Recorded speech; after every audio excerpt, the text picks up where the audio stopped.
Good afternoon, everyone. I'm Jillian Cassell-Stika, the director at the Make It Real Foundation, which has brought you this masterclass on branding in partnership with Davis College. Make It Real enables professionals and industry experts to give back their time and expertise to empower women around the world and to create a pathway to opportunity and career fulfillment.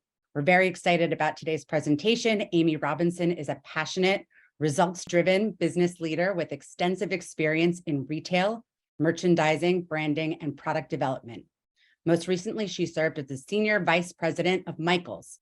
During her tenure, she led merchandising as well as a cross-functional team to drive sales, deliver a frictionless omni-channel experience, and build a best-in-class organization. Prior to this role, she served as the EVP of Innovation at Origami Owl. In this position, she directed an integrated team of merchandising, product development, creative, marketing, and supply chain professionals. She also provided strategic guidance to the company founders and executive team. She previously held roles at Claire's Stores and Michaels and Macy's. And I'm going to pass it over to Amy, our fantastic presenter today. Thank you, Jillian. Good morning for me and good evening for the rest of you on the other side of the world. I'm going to go ahead and share my screen. Hopefully everybody can see that. So today we're going to talk a little bit about brand. What is a brand?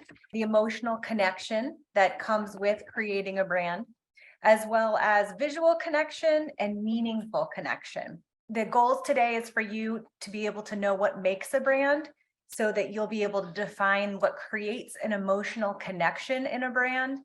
Also, so you'll be able to understand the visual connection and meaningful connection and why that's so important for brands and for you if you're creating a brand. So a brand is a name, a term, a design, a symbol, or any other feature that identifies your goods or services and makes them distinct against other sellers. So let's dive in and talk a little bit about brand.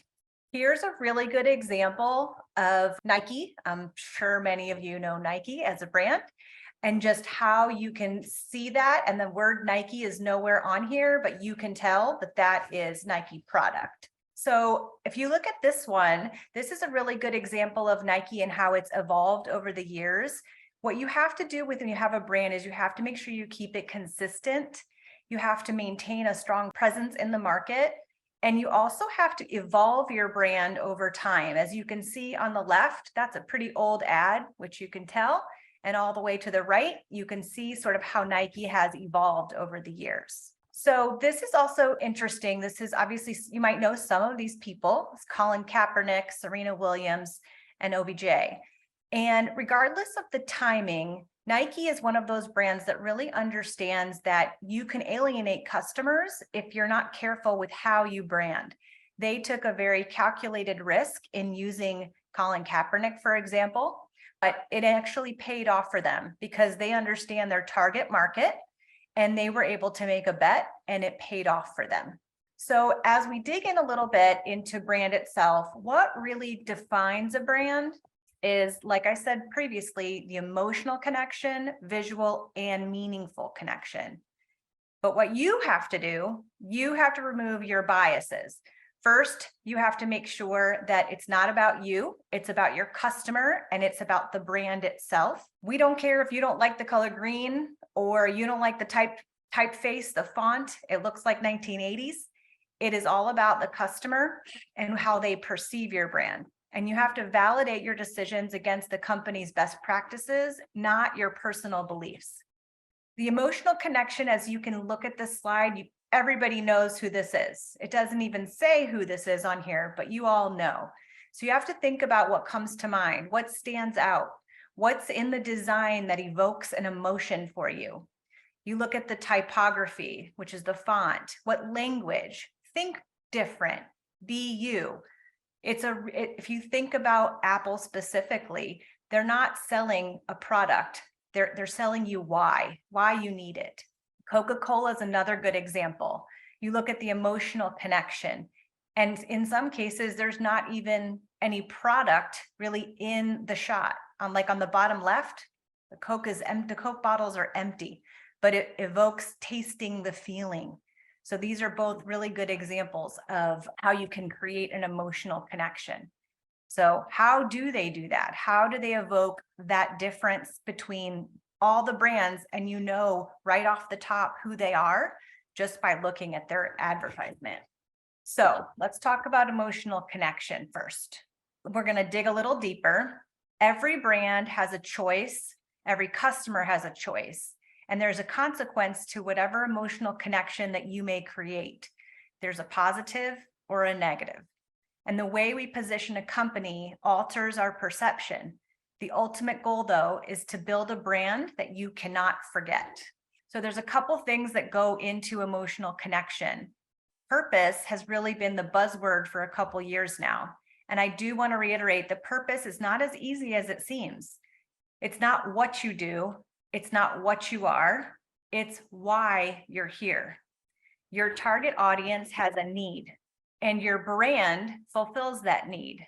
But you have to watch out for your competition as well and make sure that you understand who they are so that you're able to make sure that there's a clear and honest brand barrier between you and your competition.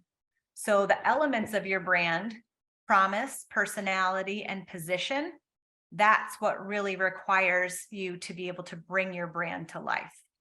So why the business exists, its core beliefs and the purpose, how it fulfills those beliefs, and what the company does to fulfill that belief, those are really the pieces. And I'm not the best person to explain that exactly. So I'm going to show you a video real quickly, which should be able to, or will, show you better than I can. So let me know if you can't hear this, but I'm going to go ahead and start it. I call it the golden circle. Why, how, what? This little idea explains why some organizations and some leaders are able to inspire where others aren't. Let me define the terms really quickly. Every single person, every single organization on the planet knows what they do 100%. Some know how they do it, whether you call it your differentiating value proposition or your proprietary process or your USP. But very, very few people or organizations know why they do what they do. And by why, I don't mean to make a profit. That's a result. It's always a result. By why, I mean, what's your purpose? What's your cause? What's your belief? Why does your organization exist? Why do you get out of bed in the morning? And why should anyone care? Well, as a result, the way we think, the way we act, the way we communicate is from the outside in. It's obvious. We go from the clearest thing to the fuzziest thing. But the inspired leaders and the inspired organizations, regardless of their size, regardless of their industry, all think, act, and communicate from the inside out. Let me give you an example. I use Apple because they're easy to understand and everybody gets it. If Apple were like everyone else, a marketing message from them might sound like this. We make great computers. They're beautifully designed, simple to use, and user-friendly. Want to buy one? Meh. And that's how most of us communicate. That's how most marketing is done. That's how most sales is done. And that's how most of us communicate interpersonally. We say what we do. We say how we're different or how we better, and we expect some sort of behavior, a purchase, a vote, something like that. Here's our new law firm, the best lawyers with the biggest clients. We have, we always perform for our clients, do business with us. Here's our new car. It gets great gas mileage. It has, leather seats. Buy our car. But it's uninspiring. Here's how Apple actually communicates. Everything we do, we believe in challenging the status quo. We believe in thinking differently. The way we challenge the status quo is by making our products beautifully designed, simple to use, and user-friendly. We just happen to make great computers. Want to buy one? Totally different, right? You're ready to buy a computer from me. All I did was reverse the order of the information. What it proves to us is that people don't buy what you do, people buy why you do it. People don't buy what you do, they buy why you do it. This explains why every single person in this room is perfectly comfortable buying a computer from Apple. But we're also perfectly comfortable buying an MP3 player from Apple, or a phone from Apple, or a DVR from Apple. But as I said before, Apple's just a computer company. There's nothing that distinguishes them structurally from any of their competitors. Their competitors are all equally qualified to make all of these products. In fact, they tried. A few years ago, Gateway came out with flat screen TVs. They're eminently qualified to make flat screen TVs. They've been making flat screen monitors for years. Nobody bought one. Dell came out with MP3 players and PDAs. And they make great quality products, and they can make perfectly well-designed products, and nobody bought one. In fact, talking about it now, we can't even imagine buying an MP3 player from Dell. Why would you buy an MP3 player from a computer company? But we do it every day. People don't buy what you do, they buy why you do it. When we communicate from the outside in, yes, people can understand vast amounts of complicated information like features and benefits and facts and figures. It just doesn't drive behavior. When we communicate from the inside out, we're talking directly to the part of the brain that controls behavior, and then we allow people to rationalize it with the tangible things we say and do. This is where gut decisions come from. You know, sometimes you can give somebody all the facts and your figures, and they say, I know what all the facts and details say, but it just doesn't feel right. Why would we use that verb? It doesn't feel right, because the part of the brain that controls decision-making doesn't control language. And the best we can muster up is, I don't know, it just doesn't feel right. Or sometimes you say you're leading with your heart, or you're leading with your soul. Well, I hate to break it to you, those aren't other body parts controlling your behavior. It's all happening here in your limbic brain, the part of the brain that controls decision-making and not language. But if you don't know why you do what you do, and people respond to why you do what you do, then how will you ever get people to vote for you or buy something from you, or more importantly, be loyal? Let me get back now to our presentation. So hopefully that helped to explain a little bit more about why your why is so important. So let's talk a little bit about the story piece. A brand story is a narrative that encompasses the facts and feelings that are created by your brand. And unlike traditional marketing, which is showing and telling about your brand, a story has to inspire an emotional connection. An emotional connection is driven by being relatable, attracting people with shared values, and building trust. Strong brand narratives and marketing channels, an origin story that can be easily found, and a brand story that tells the customer mission in a clear and compelling way, how the brand is impacting other people's lives. These are some of the questions that you have to ask yourself before you create a brand story. And can customers tell your story for you? If your story is clear through digital presence, the customer should be able to tell that story for you. Now, let's talk a little bit about the vision, the mission, and the tone of voice. So when we talk about the vision, a brand vision is the concept of its future. Where's it going? What does it want to achieve? What does it stand for? The definition of a vision starts with a company's identity, the market stance, and the branding. Now, the mission, that statement clearly communicates a brand's purpose and objectives of how to serve an audience. It's action-oriented and gives the readers an idea of what your business does and what impact that you want to make. Tone of voice, which is actually one of my favorites, is your brand's personality, the unique way you present to the world. It has to run consistently through your communications, whether that's on social media, websites, blogs, emails. No matter which team within your organization or your company is handling it, everybody has to speak in the same voice. So let's look at an example. Airbnb. Their mission is belong anywhere. Now, their vision is tapping into the universal human yearning to belong, the desire to feel welcomed, respected, and appreciated for who you are, no matter where you might be. Now, that's really clear when you think about what Airbnb is without even having to get into any more details. So one of the companies that I worked for was Origami Owl, not probably known by many of you, but here in the US, it was started by a 14-year-old girl. And the mission of the company was to love, inspire, and motivate people of all ages to reach their dreams and inspire them to do good unto others.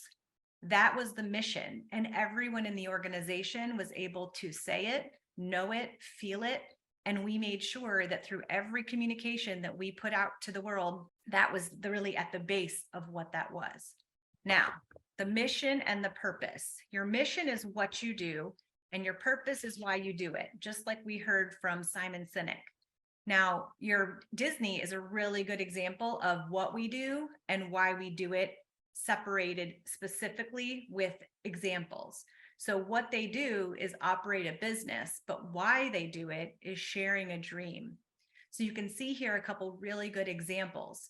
of what they do. So laying bricks, why we do it, they're building cathedrals, and everybody knows Disney, so that you really know why they do what they do. So let's talk a little bit about the visual connection, which is really the brand's identity. What does it look like, or what does it mean to have a specific look to your brand? So some of the things you'll find are these here, these that are listed here, which I'll let you obviously read, but all of these items influence the visual connection of your brand. And they're decisions that you have to make when you are creating your brand. Brand identity is the visible elements of a brand. It's the color, the design, the logo. Here's some that are just good examples of easily recognizable logos that you might know already of a product or a company. It's one of the ways that we distinguish a brand in a very competitive world. And we've already talked a little bit about this one right here, which is Apple and Amazon. And some of these others you may know, and just right off the bat, there's not even any words, but you already know from the symbol. And it shows because their typography, their graphic, their symbol, their colors are very identifiable by that brand.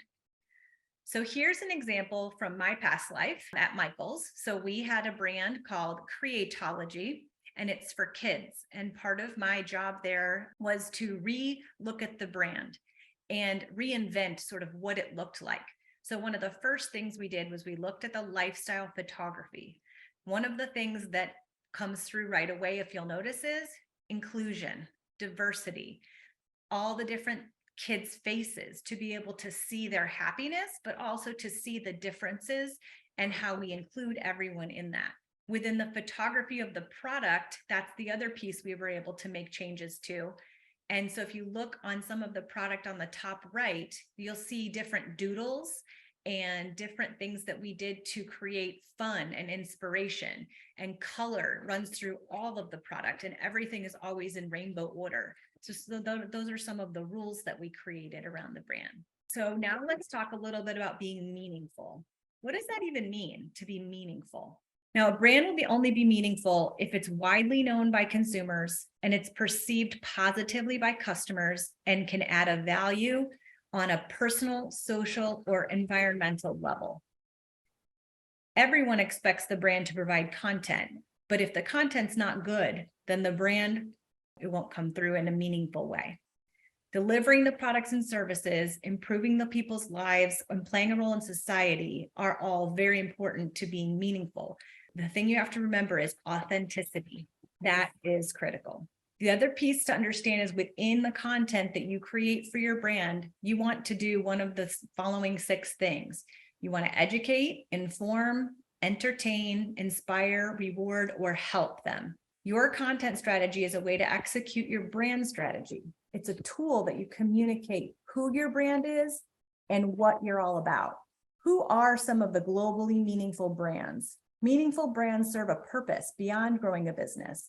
They have meaning to engage in societal issues. They want to listen to their customers, and they tell stories.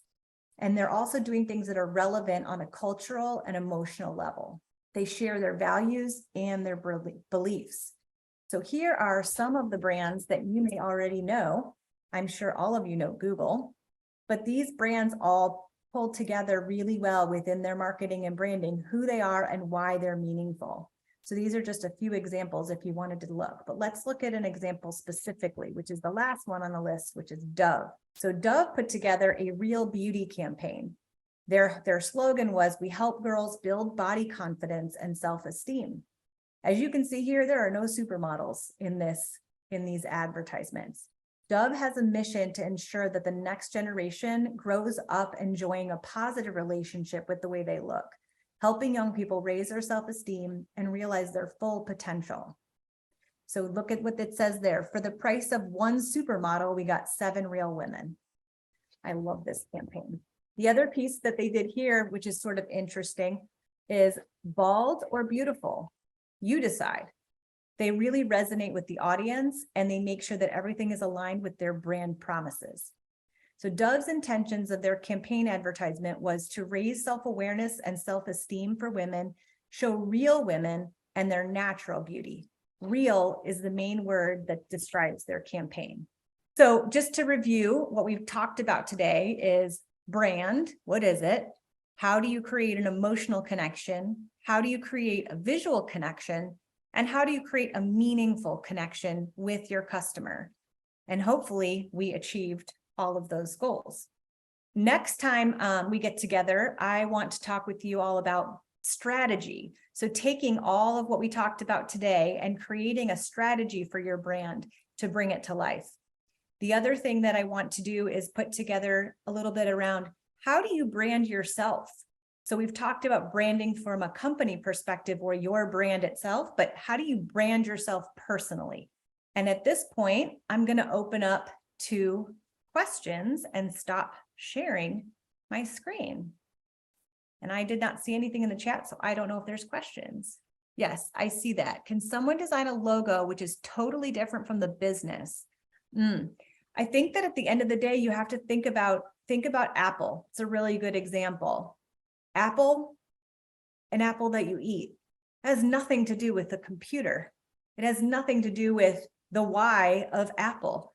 So absolutely you can. You can design a logo that means just whatever you want it to mean. It's how you create the visual, emotional, and meaningful connection around that logo. So you certainly can do that. I don't know who asked that question, but it's a great question. Amy, I wonder if there's also a piece of the Apple logo that is a reference to knowledge with the apple, with the taking a bite out of the apple.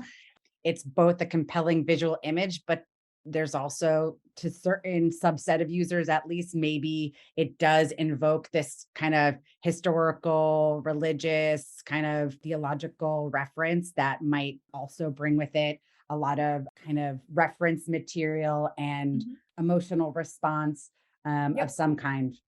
Absolutely. That's 100% accurate. I think when you just look at the surface, it is an apple. So you can take anything and create it as long as you can create that connection. And Apple's definitely done that. And Apple does symbolize knowledge, and taking a bite out of it is a good reference for sure.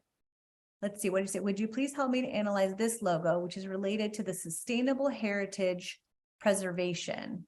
Let's look at this one that you've got there. DHP platform, our heritage, our wealthy future. Yeah, so talk a little bit about this one. Is it Alicia or Alicia? Yes, thank you so much. My name is Alicia Favor, the founder and CEO of the DHP platform, which is the Digital Heritage Preservationist platform, which is really committed to preserve our heritage sustainably. So by transforming digital literacy into intergenerational learning toward that sustainable heritage preservation. So that's why I've been asking, help me analyzing how it look like regards to this motion, and also all of the features you've been telling that. Thank you so much. Yeah, absolutely. I think that at the end of the day, when you create a logo, it has to serve the brand itself. And as long as it does tell the story, I think that in some cases, when you have a brand that's your own and you know a lot about, it's a lot easier because you understand it. And it's how do you get the consumer or the people around you to understand it as well. So our heritage, does it say our wealthy future? So I think at the end of the day, I think I would need to see a little bit more behind it. Right off the top, it doesn't necessarily tell me that it is about sustainability, and that's just me personally. But I think at the end of the day that our heritage, our wealthy future, I would want to see that maybe a little bit bigger and in a font that I can read a little bit better. I think just from a first glance, it's one of those fonts that's a little harder to read. But I think that your statement is a great statement. Our heritage, our wealthy future. I mean, that does make a lot of sense. But I'm happy to look at it with you if you'd like separately. I know you sent me your LinkedIn information so we can connect. Thank you so much. Yeah, absolutely. Any other questions about branding yourself, branding your brand? Amy, would you be able to talk a little bit about some of the pitfalls that maybe you've come across in branding, things to avoid or keep an eye out for? Yeah, so it's really interesting you say that, Jillian, actually, because one of the things that I've had happen in my past life is, when you have a brand, especially if you have someone that is the representative of your brand, you have to be really careful, because if that person does something morally, whatever it might be, we actually have in our contracts with our influencers and other celebrities, we'll have something in the contract that states if they do something that's morally inappropriate, or running around crazy, acting a fool in the streets, that we're able to disconnect ourselves. But when something like that happens, or if somebody posts something, Kanye West is a really good example, out there saying all these things, and at the end of the day it has hurt his brand.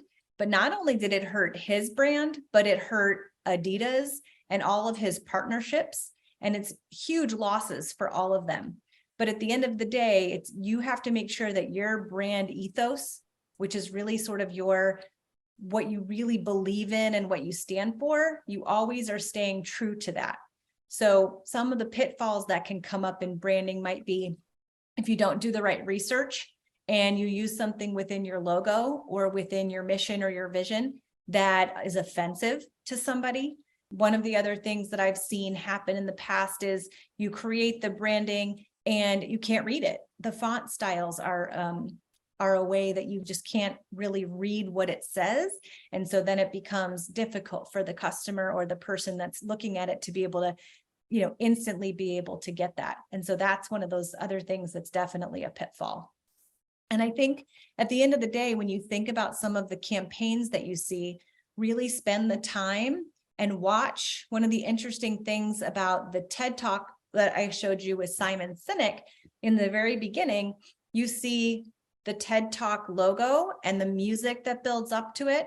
And then you see Cisco and how they use their branding and how they're speaking.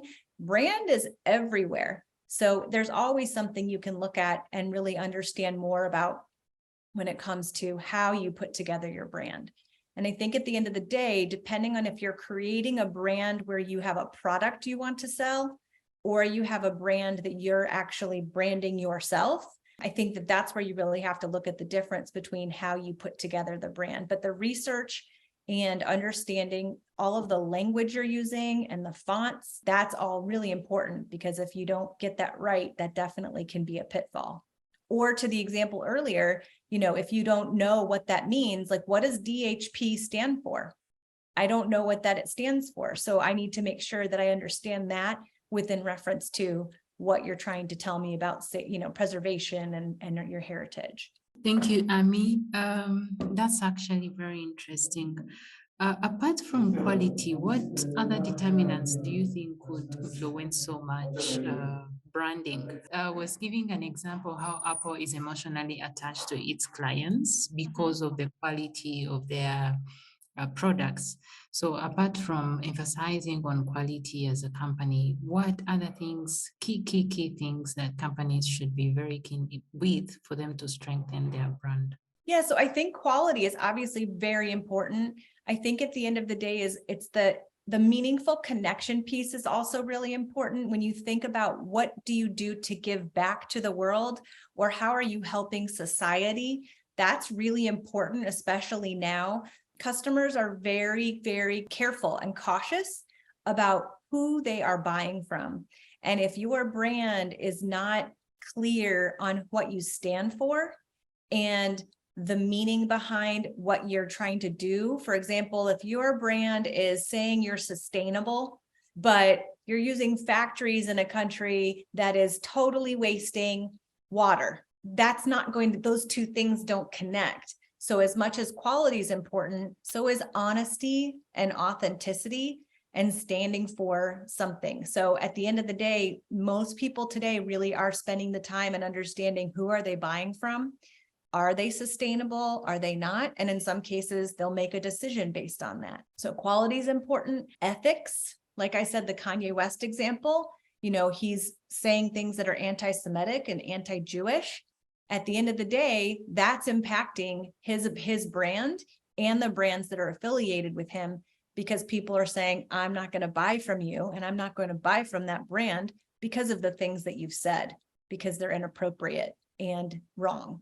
So I think at the end of the day, there's multiple things that go into it and that you have to make sure that you're aware of as you're thinking about your brand itself. I think quality and then value perception, the price that you assign to an item. If you're selling, you could have a car, and a car is $5,000 in your mind, but a customer maybe thinks it's only worth $2,500. So at the end of the day, how you assign that value perception and what you price it at makes a difference. And I think the other piece I would say is whenever you're doing something where it's something that's handmade, there's also the thought process behind someone actually took the time to make that by hand versus that came off of a conveyor belt and it was made by a robot or made by, a manufacturing in some way that wasn't handmade. There's other added value that you can put into your product. Good question. Amy, a lot of the students that are with us today, among them are folks that hope to be starting their own businesses.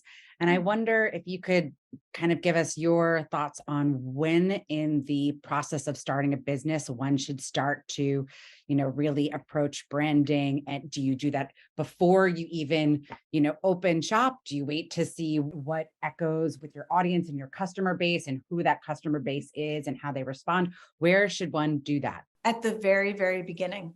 I think when you have a product that you want to sell or you're starting a brand, the very first step, and that's what I'll talk a little bit more of in branding strategy, which obviously I had time today. I could have talked about that. I was worried about going over, but branding strategy really starts at that place. Let me see. I actually think I have I'm going to look while we're talking to see if I have I think I have a graphic actually that I can share with you that shows really what that means and how you start the process of branding.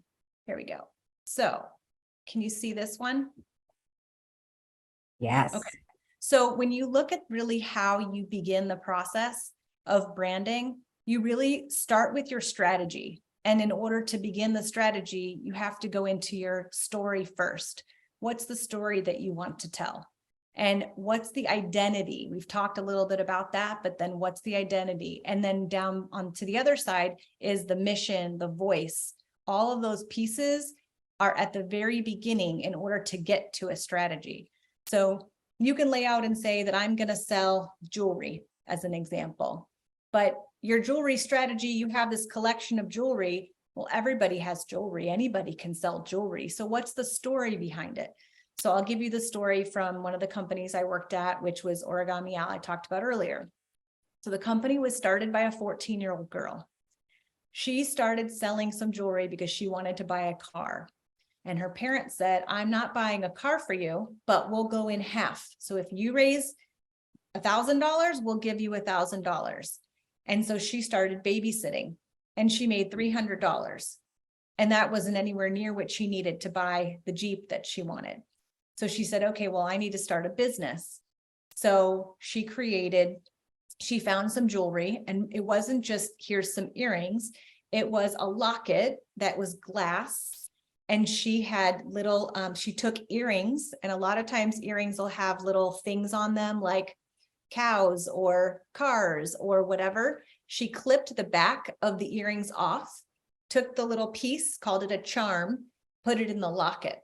So for example, let's say it's me and I have 2 boys and I'm married and I have 2 dogs and I love fashion. So I would pick 2 little boy charms and 2 little dog charms and something to represent my husband. And I was born in March, so I might put my March birthstone all in that locket. So she came up with this idea around telling stories with jewelry. So that's really what the company was all about, was telling stories with jewelry. And her story around it was, I'm a 14-year-old girl. I started this business because I wanted to buy a car. So she started as a kiosk in the mall, like a very small little cart in the mall, where she started selling lockets and charms, and people would come. She would help them to pick out the charms to tell their story. And then she was selling it. And all of a sudden she was just selling more than she could handle. So she decided to go to make it a bigger opportunity and allow other people to sell it. So she went into a multi-level marketing or direct sales model where, let's say Nadia wants to sell this product. She pays $100 and we would send her product, and then she would go and tell stories with it and sell jewelry. And the company went from basically $10,000 in a mall kiosk for a weekend to a $250 million company in 2 years, which is crazy and does not typically happen. So setting that expectation. But at the end of the day, the reason people engaged was she had a great story. She had a mission to love, inspire, and motivate people of all ages. She had a voice that was very fun and young and happy. And all of the marketing went back to the mission and the story and empowering people to be able to make their own money by selling the jewelry. So at the end of the day, all of those things went into the strategy to be able to go back and say, okay, now we know this is what this is going to look like to be able to create this brand and sell that product. So hopefully that helps a little bit to answer your question and just sort of explain how you can use that. Yes, that's a great story. Thank you for sharing it. That's very, very inspiring. Yeah, wow. What a Yeah. great organization to work for.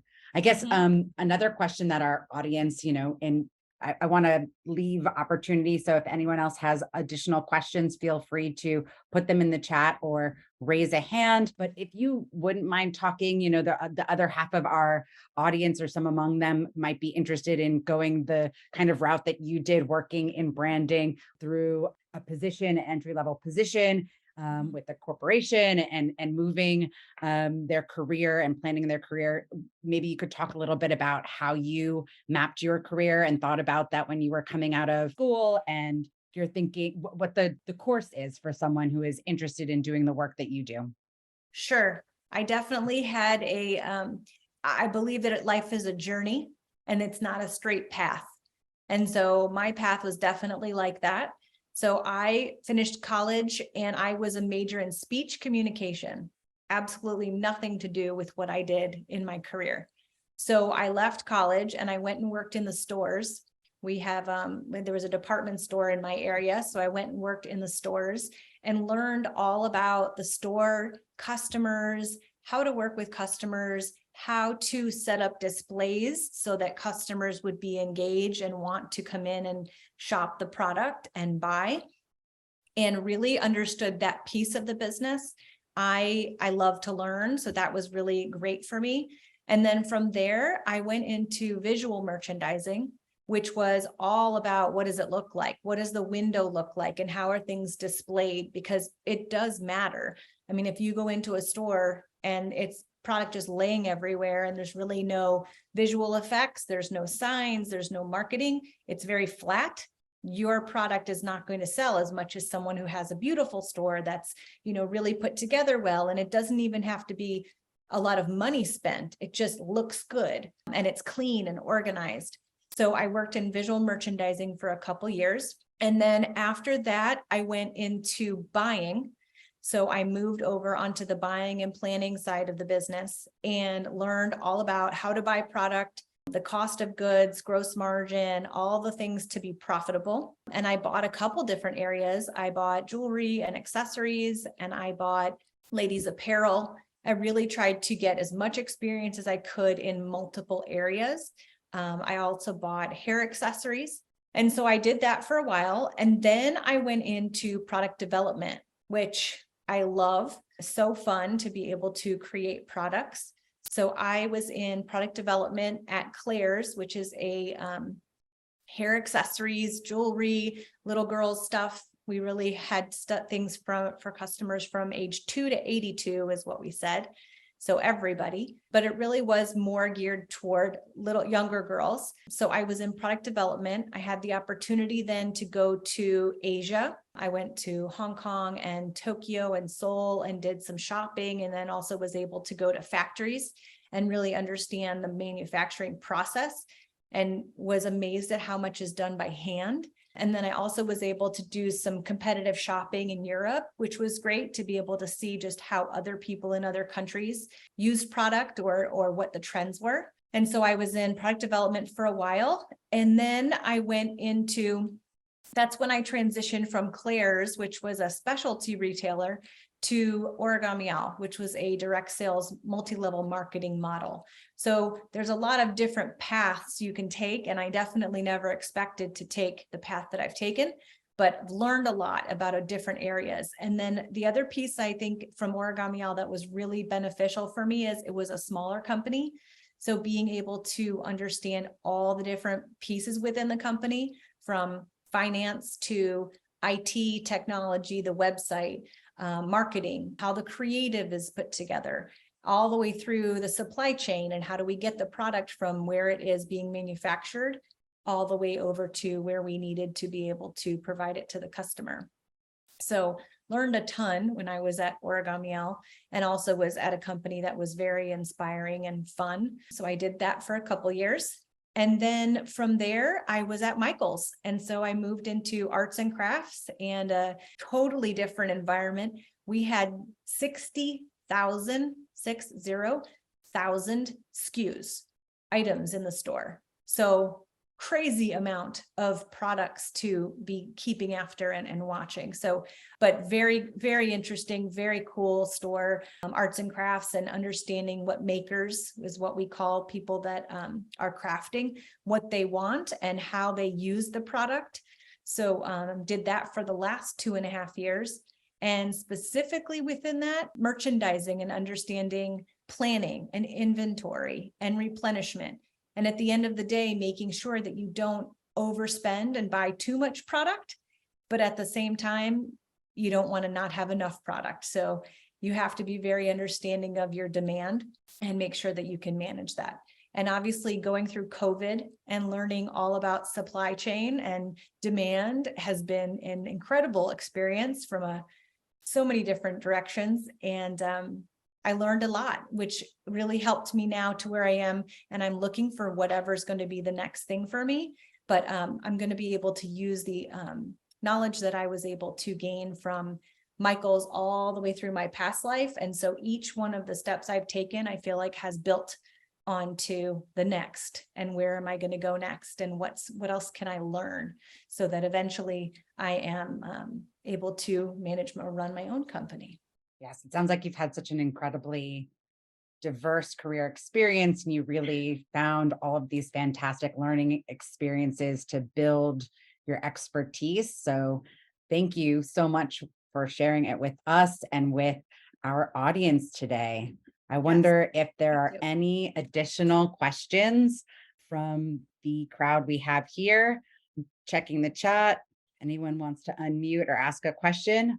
But if not, I see lots of comments about how fantastic this has been and how useful this session has been. I just want to reiterate that myself. This has been a really helpful presentation.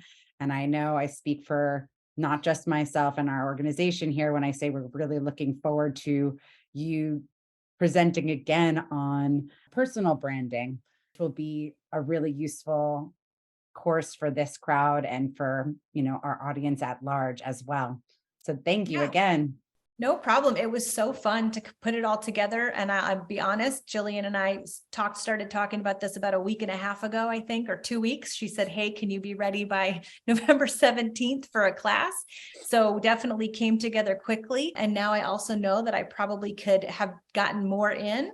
So I will make sure with the next one that I can actually put more in from branding yourself and the strategy. I probably can put those together into one class. And hopefully that will be something that you guys are interested in as well.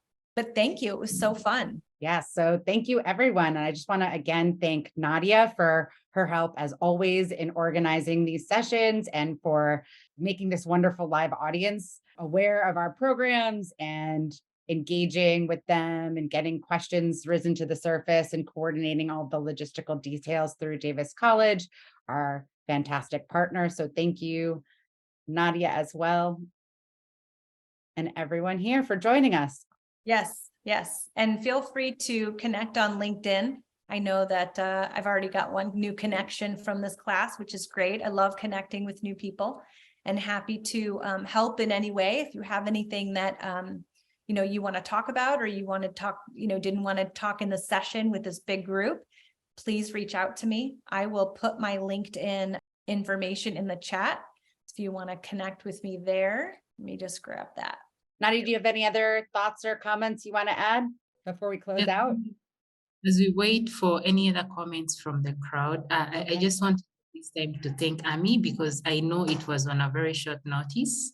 I remember me and Gideon talked about having just one guest speaker session before the end of the trimester, and in just few days, you just wrote to me and told me you just go one. And the presentation was amazing. I mean, you had a lot of familiar examples, so especially to us, brands that we already know, and we can really testify about the quality and how emotionally they are attached to their clients. So I know branding is one thing that makes very many businesses thrive. So if you're not very careful with branding, you can quickly die from the market. So that does not stop only there, but also personal branding. So I'm very sure that Amy, just in case we get have another session with you and you share with us how best can people brand themselves. How do you position yourself before you even position your product? Yes, it's going to be very helpful. Thank you so much, Yes, Gideon, absolutely. Amy, and the crowd for joining. Thank you so much. This was great. I enjoyed it. I was telling my son, who's 22 and in college, last night that I was going to be with you guys this morning. And he was like, that is so cool. I want to join. So maybe next time I'll have him jump on too, so that he can join you. Have a That sounds wonderful great. rest of your weekend. Thank you so much for having All me. right.